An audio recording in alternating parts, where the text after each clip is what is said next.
What's up, guys? Artem MMA Analysis here. Going to be talking about UFC Fight Night, Kattar versus Emmett, and quite literally, UFC 275 just finished. That is probably the craziest light heavyweight fight of all time. In the main event, Yuri Prochazka versus Glover Teixeira. I won't spoil the ending if you haven't seen it yet, but definitely recommend watching it. It was an absolutely insane fight, but the show must go on. UFC Fight Night, Kattar versus Emmett is on next week, and it's my early predictions. If you guys don't know what my early predictions are, I haven't looked at the card yet. I haven't done any research. I'm just going to kind of give some quick picks, a quick breakdown just based off what I know about the fighters.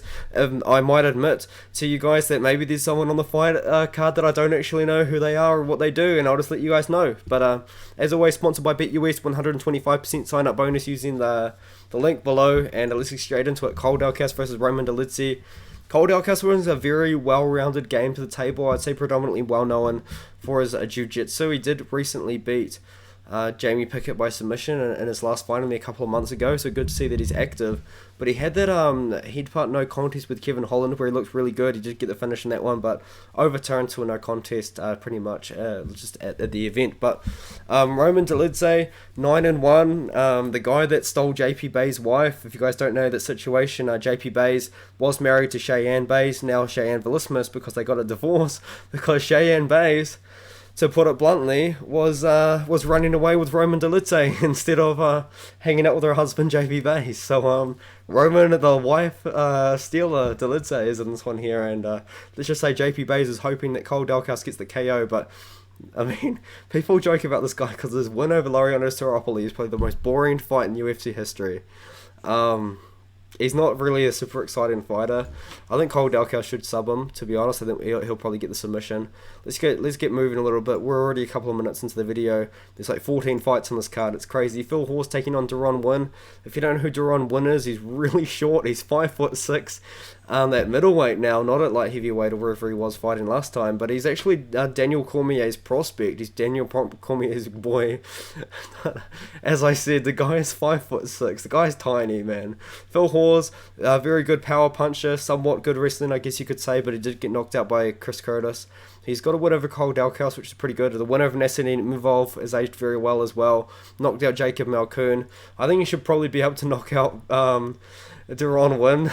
5'6" at light heavyweight, or 185 now, but it's funny. Cody Stamann, he's on a losing streak right now. I think he should definitely be able to bounce back over the former interim bantamweight title challenger, Eddie Wineland. He fought Henan Burrell for the bout way back in the day, but since then he's been on a bit of a slide. Cody Stamann, low-key on a slide since he beat Brian Callagher in his return to competition, and hasn't looked super great, to be fair, but he should be able to beat Eddie Wineland using his wrestling. I'd say probably a decision win, maybe, because Eddie Wineland is so washed. Maybe he could see a finish on the Stamann side.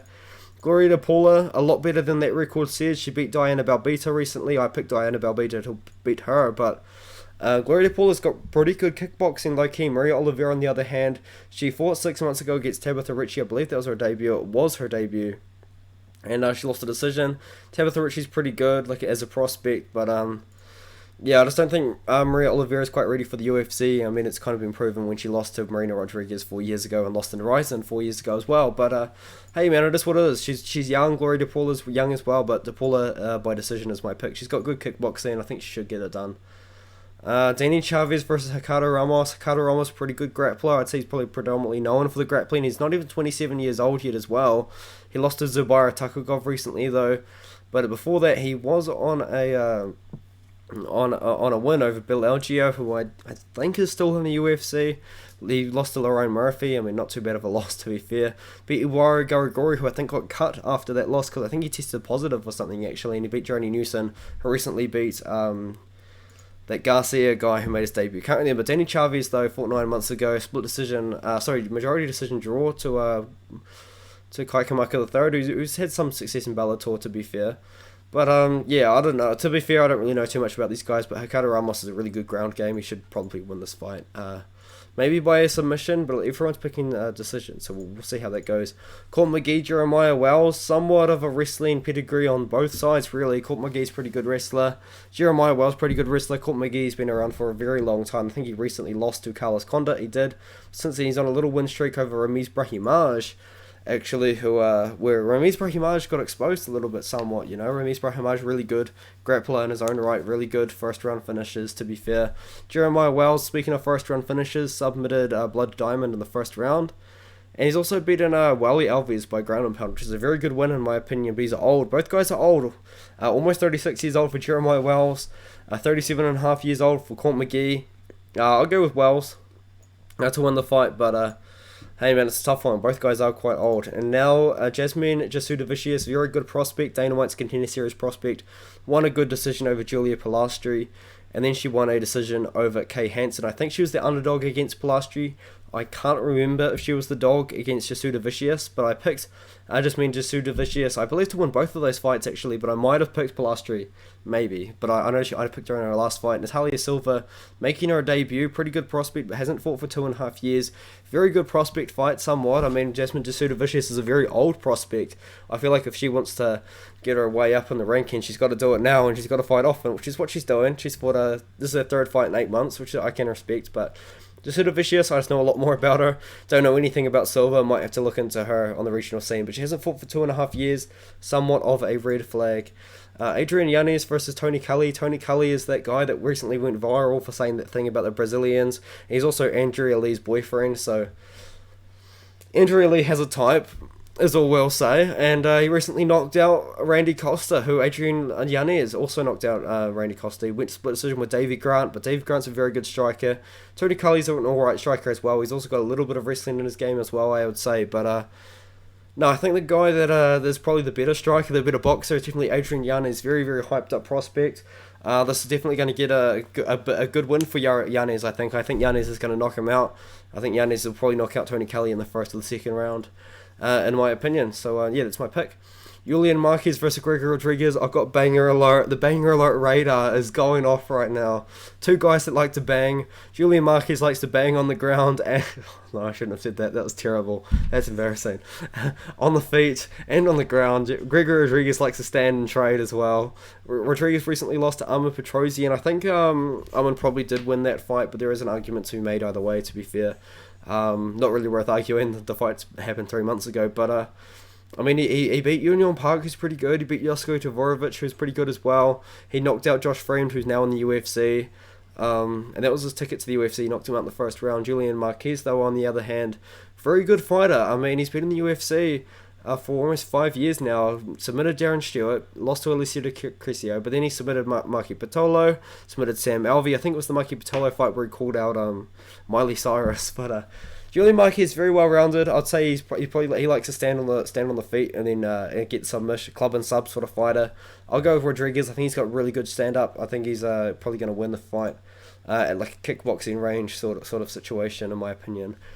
Damir Ismagulov versus Guranku Tbilisi. Two prospects, I guess you could say. Damir Ismagulov 23-1.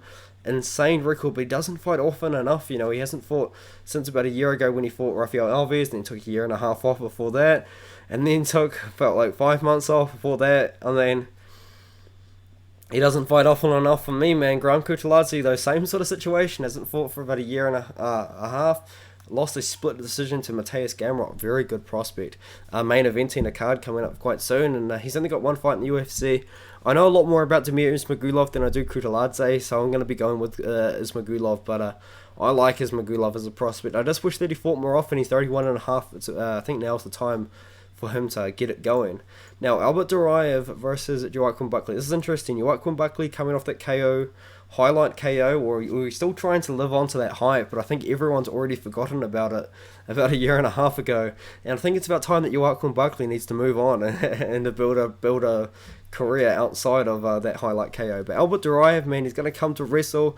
He took a huge layoff between his last fight, his fight before the Dana White's Contender Series fight, and he's fighting often now that he's in the UFC, and I like that. I respect that. He beat Roman Kopylov by decision, but Kopylov did bring a lot of problems to Albert Duraev, we'll admit. But I think that the wrestling's going to be too good. I think he's going to be able to take Dwight Quinn Buckley down, and even when he gets the fight up to the fence, he's always looking for the choke. Whenever you give up your back, Albert Duraev's looking for the choke. Dwight Quinn Buckley went split decision with Abdul Razak Al Hassan, where he gassed out quite heavily. I think he's probably going to gas out in the second or third, and that's when Duraev's going to get the choke. So give me Duraev by rear naked choke in the second or the third round, in my opinion. Now, Tim, the Dirty Bird Means versus Kevin Holland. Tim Means been in the UFC for a very long time. He's always game. He's 32-12. He's a very experienced opponent. He's actually fought 38 years old as well, but he's been in with some really good fighters, you know what I mean? And he's been around for a long time in the UFC. And yeah, I think that I don't think he's going to beat Kevin Holland, though. I will say that right now, in my opinion. But he's been in UFC since 2013, you know what I mean? And you know, like he lost his first run and then he come back and he went on a big run. He's been in there with Alex Oliveira twice, fought Matt Brown, Diego Lima as well, Neil Magny, Alex Oliveira, Bilal Muhammad as well, Nico Price, Diego Alves, Daniel Rodriguez, Mike Perry as well. Mike Perry, that's funny. But yeah, Kevin Holland, he looked okay in his debut at 170. You know, he recently beat Alex Oliveira, but he almost got subbed at the end of the first, like not super close, like not super scary, but it was somewhat of a scary moment, you know what I mean? Like he did get exposed somewhat for his ground game at 185 against Derek Brunson and Marvin Vettori. Unfortunate accident with Kyle Dalkaus there, but now he's going to be fighting at 117. I think he should probably get the job done.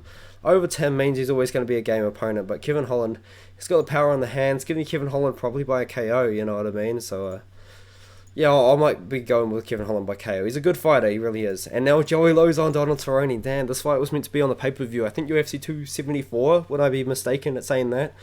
And now it's here. So Donald Cerrone got food poisoning, unfortunately, in the first one, and didn't end up weighing in. So the fight got rescheduled. Shame for Joe Lozon, who put a lot aside for the fight. But I think Joe Lozon's going to win. I'm picking him. I think he's the underdog in this one here. A lot of people picking Donald Cerrone, but I like Joe Lozon, man. You just got to look at his fight against Jonathan Pearce. He looked really good on the feet against Jonathan Pearce, and then he looks really good on the ground as well, you know. So it's hard to give a good prediction because both guys haven't looked super great in the last few fights, but Donald Cerrone's on that big losing streak. It's a real shame. He's 39 years old. He's older than Joe Lozon as well. Joe Lozon hasn't been beating himself up too much in the last few years. You know, he beat Jonathan Pearce in Pearce's debut. I like Lozon. Also, Cerrone couldn't take a shot against Alex Morono, and I think if Joe Lozon lands with the same shots as he did in the Jonathan Pearce